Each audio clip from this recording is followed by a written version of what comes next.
আমার গপু প্রত্যেক বছর ওর মামার বাড়িতে হোলি কাটায়। এই প্রথমবার ও ওর ঘরেতে হোলি কাটালো। প্রতি বছর মা সামাল দিলেও এই বছরটা পুরো আমাকে একা হাতে সামাল দিতে হয়েছে। এই বছরে যেহেতু আবার চন্দ্রগ্রহণ পড়েছিল, তার জন্য যতটা তাড়াতাড়ি সম্ভব কাজ করেছি। অন্নভোগ করতে শুধুমাত্র পায়েসটাই করেছি, আলাদা করে কোনো রকম খিচুড়ি বা অন্য কিছু করার সময় হয়ে ওঠেনি।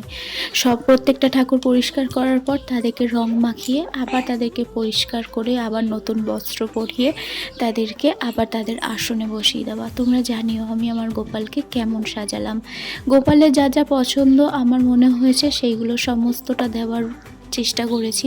তার সাথে সাথে আমি আমার মেয়েকেও সাজিয়েছি। গোপালের সাথে সাথে মেয়েরও একটা নতুন বস্ত্র কিনেছি। আর এদিকে পাড়ায় দেখো হাঁড়ি ভাঙার উদ্যোগ চলছে। প্রত্যেক বছরে তার মধ্যে গোলাপ জল, ফুল, দুধ দিয়ে সেটা হাঁড়ি ফাটানো হয়, দারুণ মজা হয়।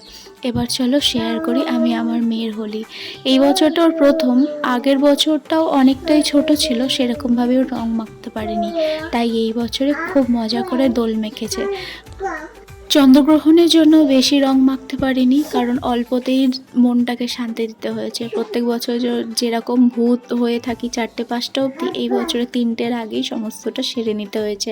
আর এই ঘোলটা ছোট থেকে বড় সবার কথা ভেবে রেখেই বানানো হয়েছে, যাতে সবাই খেতে পারে। আর এদিকে দেখো সবার নাচ চালু হয়ে গেছে। এটা হচ্ছে আমাদের পাড়ার গ্যাং, যে একটা আলাদা মাত্রায় আমাদের দোলটাকে পাড়ায় অন্যরকম আনন্দ দেয়।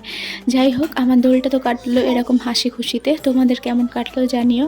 আর রাতের ডিনারটা লুচি আলুর দমে শেষ করলাম।